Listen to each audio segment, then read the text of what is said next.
Télé Cévennes Sud est au Vigan et nous rencontrons Alexandre. Et Alexandre, vous êtes conseiller municipal à la mairie du Vigan. Oui, bien bonjour TV Sud. Oui, je suis conseiller municipal d'opposition à la mairie du Vigan et conseiller communautaire. Bon, là, la communauté des communes, on ne peut pas vraiment parler d'opposition, c'est un peu différent parce qu'on a un statut de conseiller communautaire plutôt représentatif sur l'ensemble du pays viganais. Voilà, c'est un peu différent. D'accord. Alors nous sommes 6 conseillers sur les 27 possibles. Donc Madame Arnal et son équipe sont 21 et nous avons les 6 autres restants, malgré le faible écart qui nous sépare lors de ces fameuses élections municipales où nous avons une différence de voix de l'ordre de 80-90 voix. Voilà. D'accord. Sur combien de voix à peu près sur la Alors, mairie du Vigan? sur la mairie du Vigan, il y a environ 3000 votants. Et l'année du Covid, l'année de ces fameuses élections, seulement un peu plus de la moitié, c'est-à-dire 1600 personnes se sont déplacées devant les urnes pour aller voter, ce que je peux comprendre vu la situation qui était quand même incertaine et les possibles retours de maladies qui pouvaient suivre à l'issue de cette élection. D'accord. Vous pourriez me dire ce que vous pensez de la fermeture des quais en centre-ville, s'il vous plaît?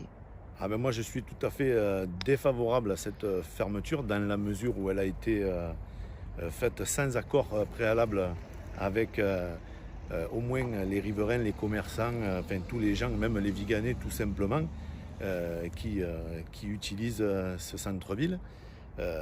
L'erreur que fait la mairie à mon sens, c'est d'imposer et de faire croire aussi à cette pseudo-démocratie où on vous fait participer à quelques réunions et que derrière on impose des choix. Voilà. Moi je suis favorable à une fermeture du quai, mais plutôt en fin d'après-midi vers 18h. Je pense que ça ne gênerait quand même beaucoup moins de personnes. Voilà. Je sais qu'il y a certains habitants qui ont parlé de ralentisseurs aussi. Oui, alors les ralentisseurs, moi je ne suis pas trop favorable à ça. Je pense plutôt à un médiateur, quelqu'un qui ferait dans les rues du Vigan un peu un travail sur le terrain qui permettrait de rencontrer et de sensibiliser tous les conducteurs à une conduite plus tranquille, on va dire. Et une zone à 30 Ouais, une zone à 30, oui, pourquoi pas, oui. Oui. Mhm. Ça peut être une bonne idée. Voilà. D'accord. Mais la fermeture du quai, comme elle est imposée par la mairie, forcément, ça ne peut pas fonctionner.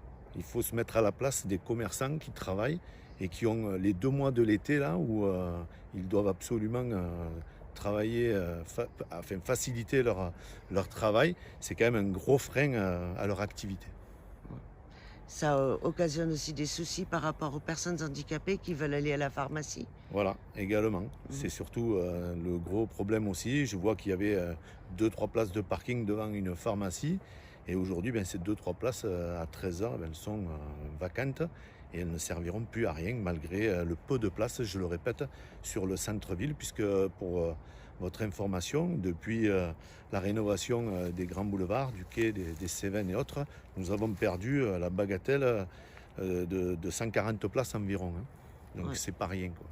Et il n'y a pas eu de création de parking en extérieur ou quoi que ce soit. Non, aucun remplacement a été effectué à ce jour, malheureusement.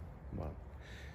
Mais ceci est encore la succession et c'est une suite logique de la politique qui est menée par cette municipalité qui consiste à dire on fait semblant d'organiser des réunions auxquelles les gens puissent s'exprimer chacun à tour de rôle et à la fin, la mairie impose ses choix sans tenir compte des avis de la population et ça c'est bien dommage. Oui, la communication serait bien bienvenue Oui, si elle c'est le moins, existait. c'est le moins qu'on puisse se dire.